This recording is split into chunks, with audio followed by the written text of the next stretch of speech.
Hi, my friends. Welcome. This is the Back to Me podcast, and this is Heather, and I am super excited that you're here. You are going to hear some tips and some tricks and some ideas to help you live your happiest and healthiest self. I call it Back to Me because when you are taking care of yourself, back to me, then you can take better care of others, and we can all make the world a better place. This is Wellness Your Way, and I am super happy that you're here.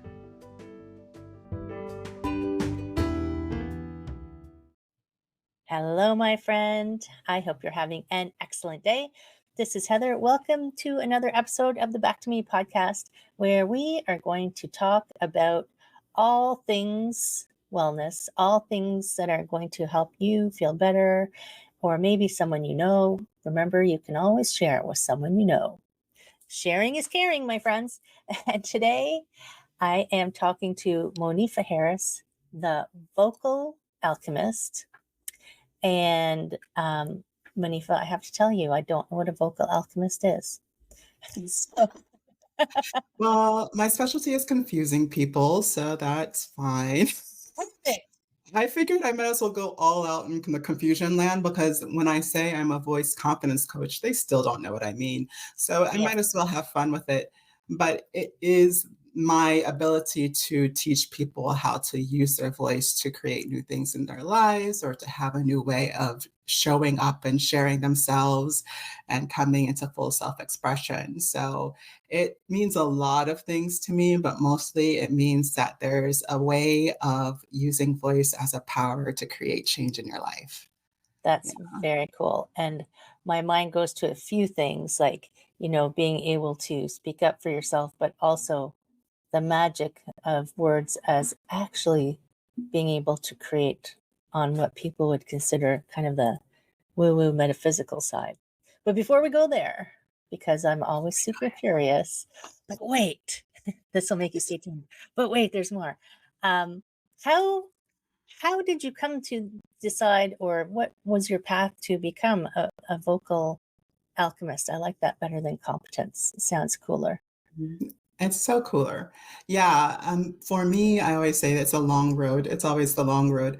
But it was really when I decided to take back my power of voice. It's when I was in opera and I was in the opera world and I was trained very well. I was trained to be a good child. I was trained to be a good student. I was trained to be a good singer. And so I was following all of that training very strongly. And it was just this moment when I was auditioning for the San Francisco Opera Chorus, and I was in the bathroom, and I was going to change out of my like travel outfit to my audition outfit because you need to represent as a certain kind of character when you go in, right? So I had to put a dress on. That's just the way it goes.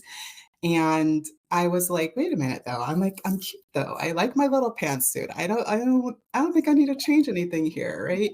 And then it just became like this existential moment where I was just like, why am I changing my what I like that I really like it for this idea of what is right, you know? And it became this cascade after that of how I was using my voice to please other people and waiting on their permission to feel good about it and to honor it and to value it. And I was like, no, I value my voice for myself. I'm doing what I want to do with my voice. That should be all that matters. And I'm tired of trying to play like I think something different for you people, right? So it became this like crazy just coming out of this framework of society to I am who I be and I like who I am, right? Right. And then it became harnessing that power to make myself feel good. And I started remembering all the ways in which my voice supported me, but I always was criticizing it because of what I thought others would think about it, like the audition panel Oh, right. and all that stuff. And then I realized I was already creating magic with my voice. And wasn't that much cooler than getting this gig, right? Um, and so that was kind of how it came in. But then it also became how I don't think of voice as just voice. I think of it as a magical thing because yeah. Right. And it creates the sound that creates the world. All the sounds that created the world, including the one in the Bible, were spoken, right? Like if you Yeah. hear, and they do continue to speak them, right? And some believe if you stop making these sounds, that there will be no earth, there will be no world, right? Right. So it to me is magic, and it's a matter of owning that power that you already came in the world with, and becoming that alchemist to deciding how you want to use it to create things. That's so crazy. It's funny because I go to the opera. It never occurred to me that they wouldn't be like, it's just such a different way to view it. It never occurred to me that they wouldn't necessarily feel like they were honoring their voice by standing up there and playing a character. But Oh, it's never the performance, right? It's never the art. right, It's the people that run the show right. that are paying you, that allow you in. It's the Yeah. gatekeepers, Are yeah. you allowed to come and play in this sandbox? Are Yeah, you good enough to play in that sandbox? And then judging you if you're good enough to play in that sandbox, then I guess you're trying to conform to what they think you should be. Wow. Do yeah, you still in sing? order to just get in. I do. I sing mostly for myself. I call it channeling most of the time. But It yeah, is I'm in a way, starting to right? get back out there. I sang a couple times this year for an actual audience. So it's starting to shift again. But for a long time, I was like adamant, my voice, I was just going to only sing for myself. And if somebody asked me to sing, I was going to say no because they don't deserve. Because a long time that I felt like it was my responsibility because I was talented to share my voice and give Right. it away. And it was this story that I was like, no, I refuse. Like, this is my voice. It's for me. That's so interesting. Yeah, it's just something I never really thought of. But and then you mentioned, these sacred words that people think if they stop making like the sound of Om or the readings that the universe ends. I was in India and I went to the Golden Temple, and that chant is 24 hours a day. It never stops because it's like we got to keep it going, got to keep the world together, or chaos will reign. Thank you for doing that for us. Right. Yeah, they have shifts and everything. They Right. is a serious thing, and they aren't the only ones. This is like there's seats around the world that have monasteries. So this is what how most people would see it, but have groups that is their only function is to keep the world in vibration through sound. Wow. Um, and so yeah, so there's not it doesn't come from just one culture. It comes from several cultures. Right. So it's embedded in our human being understanding how it who it what it means to be human. So Yeah. interesting. So interesting that it could cross so many cultures. So I sometimes I go a little metaphysical. I'm like, so does that mean they actually are holding it together? What if they stopped? Oh my God. Okay, let's not go there. Thanks. Please, I don't know. Stop. Keep singing. We love you. Well, I think at minimum it's just being grateful, right? That there are people that not only feel that responsibility, but show up for it, and that they continue to show up, and that they love us so much that Right. they're continuing to do this work. And so, whether it's absolutely true, but to me, like all worlds are true, it's a matter of perception to create the reality. And so it's just a matter of like, are we valuing each other to be, Right. and I highly value it. Yeah, absolutely. I mean, I went to the Golden Temple and listened to them for a while. So I'm like, thank you, my friends. And yeah, it's beautiful. And it's interesting. We can use our voices for so much beyond what we imagine. So when you're doing vocal alchemy with people, are you helping them access that magic? I guess I imagine you're helping them access the magic of what their voice can do for themselves. And I had this conversation just yesterday with a friend of mine. Um, if you are not in a place where you are fully accessing your own power, and your own power is full. You're depleted and you don't have anything to give other people. So I feel like that's connected to voice as well. It's so connected because that's where we have to start. If you don't have, if you're not gathering your own resource of what's within you and what's possible for you in your space, in your body, in your space that your body occupies, then it's going to be tough to create anything. And so that we start actually at the point where we're acknowledging that we have that power. That it may not feel like we've had that power in the past, and that it may feel like our voice has betrayed us in the past. But let's see also like what it has done, right? And it is a type of relationship building, because what I'm really doing is building the confidence of what's already there. I have a phrase that I say, that your voice is perfect, right? Yeah.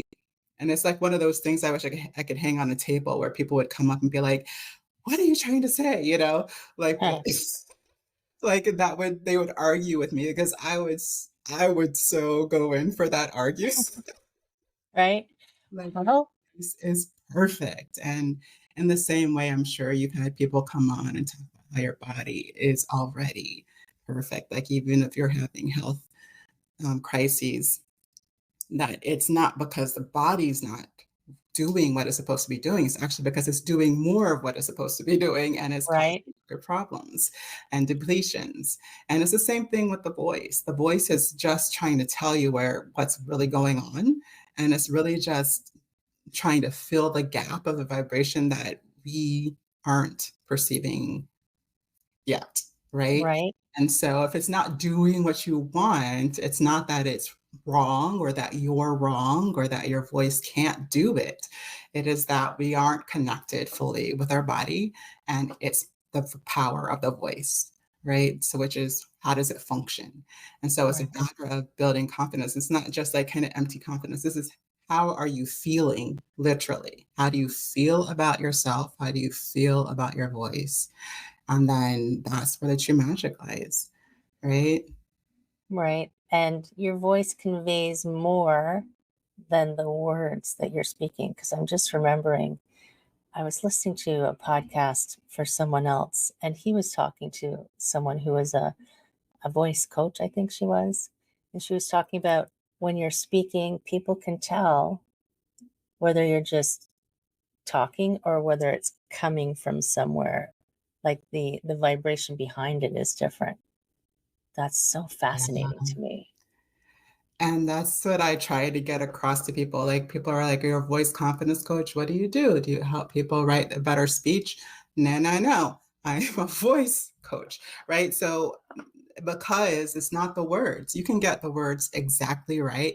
They can be actually the perfect words for your audience. But if we aren't aligned to them and we aren't in access to our power when we speak them, people will not hear you. And it's Right, not because you're wrong, right? It's not because you didn't get it right. It's because we're not in the place of connection that allows for the transmutation of power, which is how we get impact, which is how we are memorable, which is how people can tell if we're authentic. So, right, like people like us, like empaths that are super sensitive, are, whether you know it or not, half of that is hearing. Like it's, you're already picking up on these discrepancies, which is what makes us feel so uncomfortable with people who aren't kind of doing the work to be aligned to their truth, right? Because we're just like, right, I hear you and I think you believe what you're saying, but it doesn't feel good, and I don't right. know if I can trust you, Something's right? not right. Yeah. And we So just so haven't interesting. refined like what we're hearing yet. But that's kind of part of what I'm doing too, is I'm refining how we understand the way we listen, right? Right, So that we're able to, for me, it took a long time to kind of filter out. I hear a lot. And so it took me a long time to filter out the things that I don't necessarily need to be hearing all the time. And then like to focus in onto the thing that I want to hear, tune into, be present to, aligned with, right?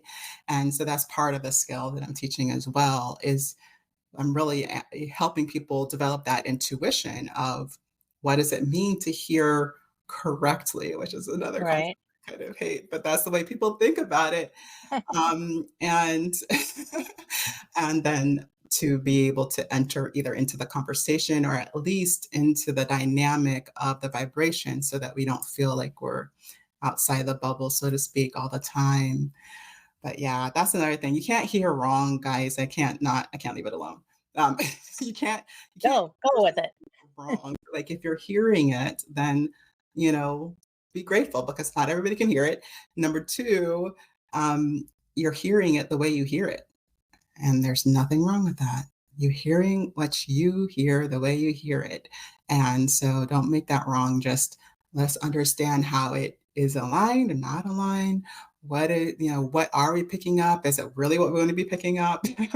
Or we want to Right. focus in somewhere else, right? Yeah.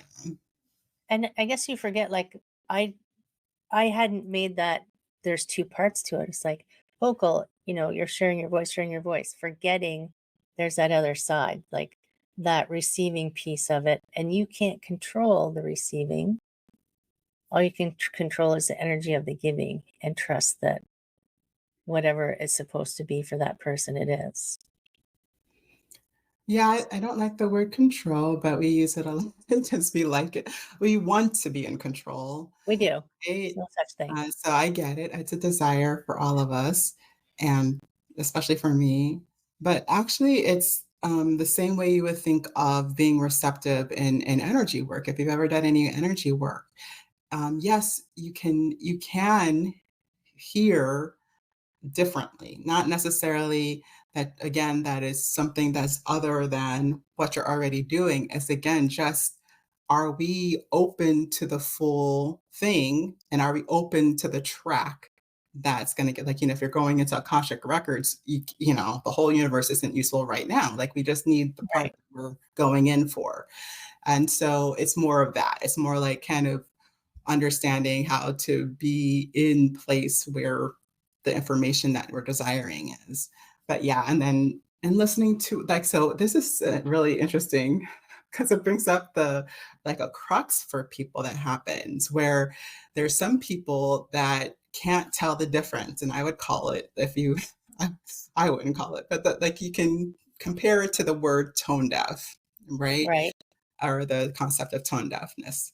And it's this I'm only hearing what I want to hear, or I'm only hearing the part that makes sense to me, Right. right? And then there's another version whereas again, you can read this in energy, like where you're only picking up on other people. You're only picking up on how they're feeling and what's going on with them. And there's no listening to self, right? There's no listening to the core of who you are and what you want. And it's so interesting to me that like it's this like two sides of the same problem is I approach both of those the same way, right? We just have to get to a place where we're actually hearing the truth and like in our alignment than what we want to hear or what we're trying to hear as a way of protection is a lot of how Right. we develop it. Yeah. And I mean, I guess everything you're listening to is going through the filters that you have built over your lifetime, unless or until hmm, you have an awareness of your biases, I guess. And then I guess that's where you talk about you untangle what am I actually hearing? This is what they said. I think sometimes I think of like, people who overanalyze. Somebody says I'm fine. Did that mean they were fine? Did that mean they weren't fine? Oh my God. Oh my God, they're mad at me. No, they're fine. Yeah. They said they're fine. I used to drive myself crazy because I would try to make it into the truth. And because I can hear so much, part of my talent is that I can hear a lot of what's actually happening when you say you're fine. Okay, yeah, you're fine, but only because you're now get to your daily coffee and you're like in a good place right now. But but like it was taking up so much energy. This is a part of what a lot of empaths run into, is that it was taking so much energy to hear that, focus in on it, that I was getting drained by being in contact with anybody, Right. right? And so it was, for me, is a lot of work of kind of refining what I'm listening to. It's like, okay, she says she's fine. I will honor that she says she's fine, right? Yeah. If if I have a question, then I can ask it. But I don't necessarily need to figure out what's really going on behind the fine. Right? Right. That's not good use of my energy and or brain right now, which is Well, then why you're I'm sending it such an all out. yeah, Right. yeah. Then you're sending all that energy out, trying to take care of everybody else. I mean, this is the Back to Me podcast. So we're talking about, let's focus it. When I say I'm fine, do I mean I'm fine today? You know, it's funny thinking about voices. So, in a former life, I was an accountant way back when, and I always thought my voice was too small. And then I realized, well, I'm not supposed to be an accountant. My voice is perfect for many other things. It just, the vibe of my voice wasn't for the corporate world. It was for something else. And now I have people going, I love your voice. I'm like, really? So you're right. There's nothing wrong with anybody's voice, no matter what you think, right? Yeah, it's So exactly what amazing. it's supposed to be. It's exactly what it's supposed to be. And if you want to understand it more, that's my invitation. Like, if you want to understand it more, if you want it to be more dynamic, or if you want to find out, and this is how I think of it, it's like, if you want to find out how your voice or you do that, then we can have that journey. But like, let's not make it because there's something wrong with it, right? It's just Right. about like wanting to know more about who you are and what your voice can do. And so I love to walk people through that experience because it's my happy place. Right. So do they practice doing stuff with their voice? I'm like so curious. Do they practice saying things or making Oh, noises? yeah, like, that's always people like, "What are we actually doing, though? What are we Mhm. doing?" Right. But, like, in the online course, it is the OMance method. It's essentially the 4 steps to help you understand the parameters of your voice so that you can get to know your voice on your own and just keep experiencing it in different ways, as an access point for power and as access point to understand the world and to influence the world, right? And then, and actually in the course, there's actually a vocal creatrix course I like people to take beforehand that gives you more of that understanding of the mindset. Like, again, like, is this, you already have the capability, we're just understanding how, right? And Right. then alchemy is about creating the space. The alchemy is about creating transformative space. And so the base of the work is always that OMance method, and then it's about, yes, we're going to either be working directly on your singing voice, or we're going to be working directly on your business voice, or we're going to be Right. working directly on your speaking voice. And then understanding how healing and transformation happens on both sides of that coin. Um, they're t- I've never heard of this thing. How is it? The OMance method? Oman's vocal resonance method. So that's mine. I made it. That's very cool. Yeah. Good for you. Kudos. High five. High five. Yes, I created it. It's a 4 step. I mean, the first step, I think you've seen me do before. It's just this breath out, and then it's just all the way out into the earth's essence to feel how your body responds to that works. And then releasing the belly and letting it come back in. So that's that first step. And what that does is it drops us in to our body in this moment and connected and grounded to the earth, right? So we do it. I always do at least 3 of those before I jump online with people. Or, I mean, I've been trained a lot of this, so I don't do it every day now, but I used to Right. every single time because I was that person. Like, you, highly dispersed, my mind's everywhere, losing my track of my thoughts all the time, all the time. And it was something that was the practice that kept me able to do life, you know? So it's something I'm highly passionate about because I Right. know a lot of us are living in that space of not being able to control the dynamic of our possibility of our being able to read energy, discerning that, and then how are we allowing it to settle into something that we can apply that Right. can be impactful, right? So Right. that's like my whole life, and those And my whole life is this yeah. thing. And I think about so many people. So, it's like maybe you're just doing a workshop. Maybe you're just talking to your PTA group. Maybe you are a teacher. Maybe you are a corporate presenter. Like I teach yoga, I teach Tai Chi, I have a podcast. So Yeah, all of these things that we use our voice for that people and might our think, oh, relationships. yes, Yes. like that personal connection of talking to someone. All of these times we're using our voice and not really necessarily having an awareness of using it, not just the words to communicate, but how you can make what you're communicating go beyond the words, right? So Well, and I think that's so much of what we were talking about yeah, before of yeah, like the right words don't necessarily mean the right outcome. yeah, Like you can say, no, I really don't, I'm really I'm not worried about it. But like if you're inside, like, oh my God, every time I am angry, like you can say that 10,000 times and somebody who's truly connected to you will not believe you. And they'll think there's a reason why you can't tell them the truth. Or there's going to right, be something that is going to make it less of a connection than we right. want. So what parts of the truth can we tell and honor, like honor the friendship? And I think it's always the case is we're trying to find that place where we can be and nice, essentially, that we could be nice and loving and still honor how we're feeling and what's true for us, I always right? think of the Mark Manson book, The Subtle Art of Not Giving a Yeah. and he's like, honor yourself, but don't be an asshole.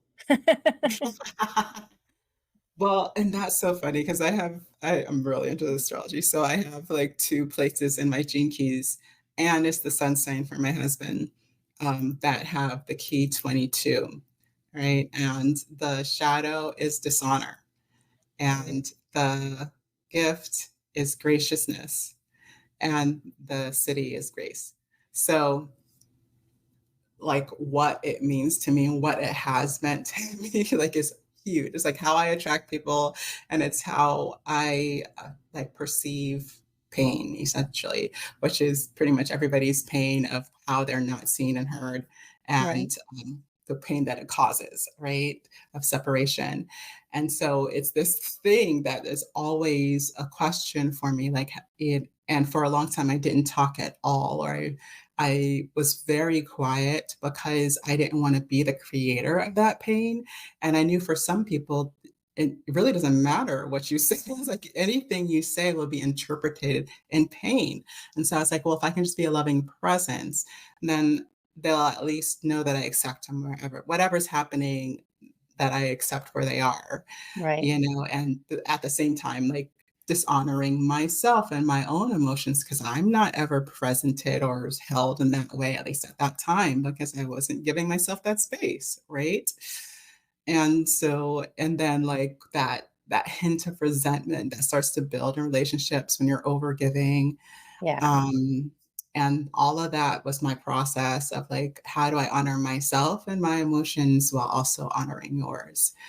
right, And so yeah, that's why I always go back to that because I think that is the sweet spot. And we believe that we have to lie or obfuscate or pretend and put on a different mask to get there. And it's not true. There's always a way through, but first we got to trust ourselves. We have to right. trust ourself and our voice and our capacity to love even when we're pissed, Right. right? All of those things, and it has to be practiced. You can't just jump in and like expect that to happen. Like you have to start practicing sharing your emotions, and it's gonna be ugly a couple times. You're gonna hurt a couple people feelings, but if we don't allow it to start the process, then we'll never get to that place where we can do it with a little bit more expertise. Right. And yeah, Yeah. Nobody's perfect at anything the first time they start trying to do it. Right. But yeah, just starting to do it, you start to work your way through it and get better and better. And for people who don't know what gene keys are, maybe Monifa will have to come back and we'll have to do a gene keys or something. oh, it's great. Yeah, it is. YouTube. I highly Yeah, recommend this. YouTube. I actually talk about it on YouTube. I have several keys on there, and then I do the transits, new moon, and full moon. Actually, I'm going to do one today. So, Yeah, isn't it today's a new moon, right? new moon in Cancer. Woo, woo. Right. It's my birthday So month. just so Woo, woo, people woo. don't think that it's like today, the day you're listening to it, it's That's July. true. It's It's July true. right now, and it's the new moon. But don't worry, you can scroll back to July and see how you were feeling that day. Yeah, yeah, yeah, Right? yeah. Totally, totally. I think Um, it's a pattern. I think it's a right, pattern, and picking up on those patterns is part of the work. It's part of recognizing how energy wants to flow and how to tune into it. So, yeah, find out. right. What were you feeling And today? everybody's got a different way to do it. So giving yourself permission to be your voice, not somebody else's. I think that's pretty awesome. That's so cool. Yeah. And you have a freebie on your website. What is that? I didn't ask you what that was. The freebie, right? I didn't. It's the 24-hour voice recovery. Um, it's a PDF, and it essentially is about a story about me almost losing my voice, well, kind of losing my voice before, the night before I was supposed to sing Carmen. And so it's a little bit of a story, a little bit about what I did to be able to sing it the next night. And so, That's an intense opera for you to be losing your voice. Oh my God. exactly, exactly. It wasn't the whole opera, you know, but But but it was enough of it that it was quite frightening. Yeah. right. Oh my goodness. And yeah, so if you need to have your voice working, like grab that PDF. And for people who don't, what's the website again? It's monifaharris.com. So if you can see it on the screen or in the notes, Yeah, it's it'll go in the show notes. Monifa Harris, HARRIS.com. And you also have, I like the name of this, the Cosmic Prosperity Quest. I was like, Mhm. yeah, that's what something like right there. I'm like, you just said cosmic prosperity, and I'm in. I don't even care what it is. But what is it? Yes, it's basically tuning into our prosperity flow through our astrology. So it's about kind of recognizing that there is a flow and that energy is available for everybody. And it's just kind of this walkthrough of building that understanding, being able to access your own flow so you can recognize it and be more confident that you can enter into prosperity whenever we choose, right? So it is a combination of astrology, which I love, and voice, because we're going to be integrating, because we're not just going to get out there and pretend like, no, I know everything. It's not all about the mind, people. We're gotta get it in the body so that we will walk into prosperity and not just believe or just do the right things. The same thing. Like Right. it's not just about the right actions. It's about being in the energy that you want to continue to create. That's Right. totally cool. So yeah. Um, what just popped into my head? Oh, prosperity flow. That's what my coaching business used to be called. Prosperity flow Really? coaching. Yes. Oh my gosh.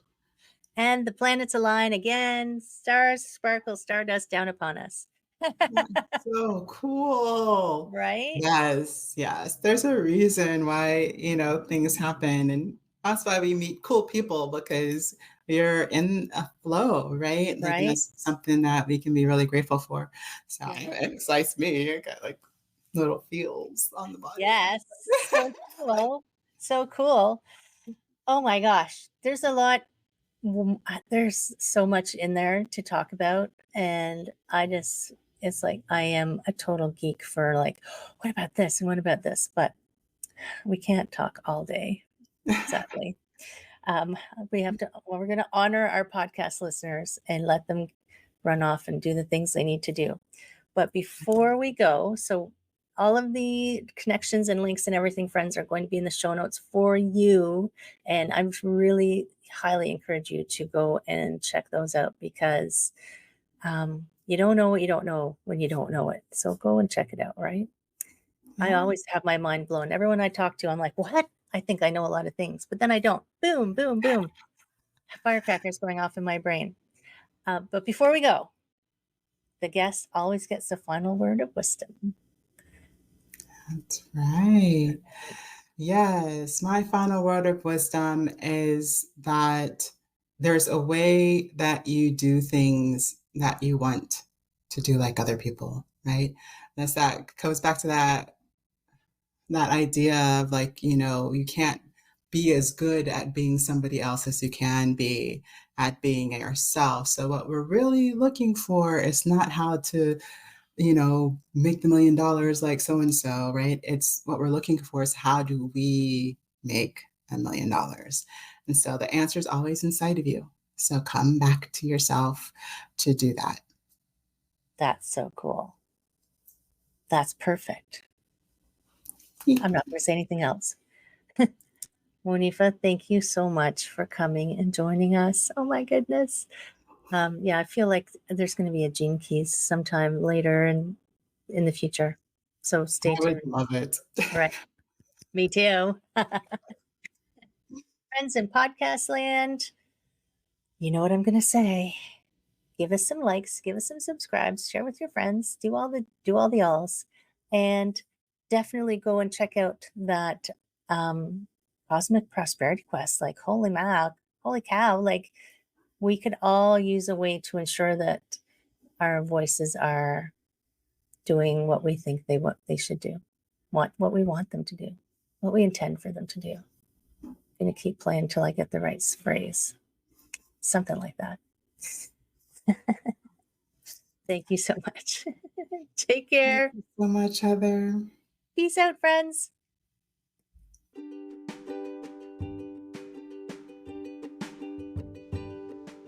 Hi, my friend. Thanks so much for listening to this entire podcast. If you found it useful and you're like me and you like helping others, please feel free to share this. Give it a like, give it a comment. If you found something useful in it, there's a chance that someone else will find something useful as well. Also, if you have any questions at all, I can absolutely help and I would love to help. You can email me at heather@prosperityflowcoaching.com. If you want more of this awesome content, you can follow me on Instagram, Heather Stewart Coaching. You can follow me on Facebook, Prosperity Flow Coaching. And I have a personal request. I want to help as many people as I can with these podcasts. And if you could give me a review, hopefully a good one, if you could share, if you could send this out into the world, I would truly appreciate it. I hope you have an amazing day. And I hope that you find your way to wellness by getting back to me. Take care, my friend.